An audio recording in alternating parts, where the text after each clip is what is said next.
আপনারা তো সবাই জানেন আমি কক্সবাজার ঘুরতে আসছি, কারণ ভিডিও অলরেডি আপলোড হয়ে গেছে। তো এই ভিডিওতে আমি আপনাদের সাথে ডে 2 এন্ড ডে 3 এর ব্লগ শেয়ার করব। হ্যালো এভরিওয়ান, আশা করি আপনারা সবাই ভালো আছেন। আপনাদের আশীর্বাদে আমিও ভালো আছি। তো ডে 2 তে আমরা একটা গাড়ি নিয়ে মেরিন ড্রাইভে চলে গেছিলাম। মূলত আমরা যাচ্ছি হচ্ছে পাটুয়ার টেক। কক্সবাজারের মেরিন ড্রাইভ রোড বরাবরই আমার অনেক পছন্দের, আমার কেন জানি অনেক বেশি ভালো লাগে, বাট রাস্তা অনেক বেশি খারাপ ছিল, যার কারণে আমাদের যেতে একটু প্রবলেম হচ্ছিল। অনেক বেশি ধুলাবালি, তার উপরে রোদের জন্য একদম তাকানো যাচ্ছিল না, তাও টুকটাক ভিডিও করে নিছিলাম। আমি ভাবছি কক্সবাজারে এখন মানুষ কম থাকবে ভাই, যে লাও সেই কক্সবাজারে এত বেশি মানুষ আর যে পরিমাণ রোদ পড়তেছে পুরো কালো হয়ে গেছি। যেহেতু আমি কক্সবাজার গেছি, আমি টুকটাক ভিডিও বানাবো না তা কি হয়?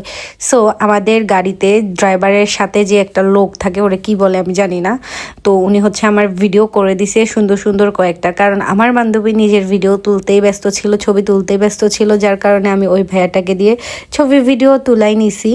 অ্যান্ড উনি অনেক সুন্দর সুন্দর করে ভিডিও করে দিছে অ্যান্ড সুন্দর করে পিকচার তুলে দিছে।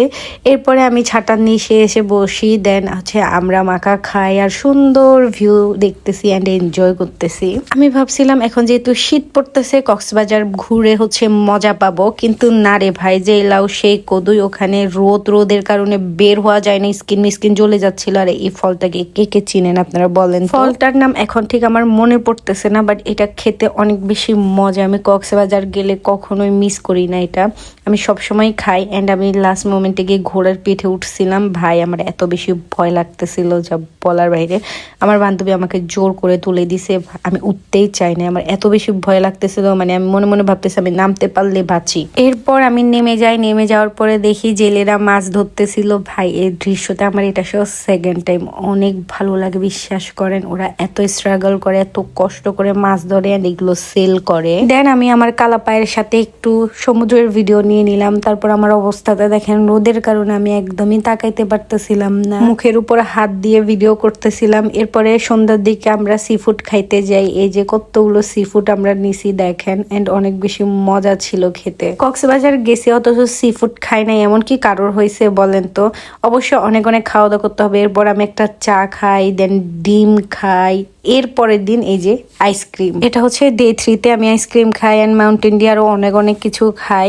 আমি ডে 2 হচ্ছে ভিডিও কমপ্লিট করতে পারি নাই, রিজন হচ্ছে আমি একদম টায়ার্ড ছিলাম। অ্যান্ড ডে 3 তে আমি কোনো ভিডিও নিই নাই, কারণ আমার একদমই মন চাইতেছিল না। এরপর আমরা এয়ারপোর্টে চলে যাই, কারণ আমাদের 6:20 ফ্লাইট ছিল। এদিকে আমি একটু আমার টিকিটটা দেখাই ঢং করতেছিলাম, আর এদিকে ওয়েট করতেছিলাম কখন আমাদেরকে তাক দিবে। বিশ্বাস করেন, মানে আমার মধ্যে এমন একটা জিনিস কাজ করতেছিল যে আমি এখন বাসায় যাইতে পারলে বাঁচি, কারণ পুরো দুনিয়া ঘুরেও নিজের রুমে, নিজের বেডে, নিজের ঘরে যে শান্তিটা, ওই শান্তি কোথাও গিয়ে পাওয়া যায় না। আর কক্সবাজারের এয়ারপোর্টটা কেন জানি আমার একদমই ভালো লাগে নাই। পাশেই ফিশারি গার্ড থাকার কারণে এত বাজেভাবে মাছের গন্ধ আসতেছিল।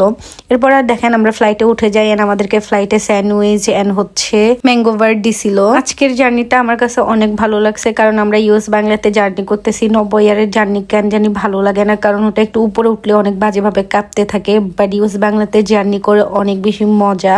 যাই হোক, ফাইনালি আমরা ঢাকায় চলে আসি এই যে। অ্যান্ড আমরা আমাদের মাছের কার্টুনের জন্য অপেক্ষা করতেছিলাম। ওখানে আমরা প্রায় 17 কেজি মাছ নিয়েছিলাম ঢাকায় নিয়ে আসার জন্য। আর আমার ঢং তো কখনোই শেষ হবে না, আমি একটু সময় পেলেই ঢং করা শুরু করি। সো ফাইনালি আমাদের কার্টুন এসে গেছে। সো আমরা এখন বাসায় যাব। ভাই শান্তি লাগতেছে, বিশ্বাস করেন, মনের ভিতরে অনেক বেশি।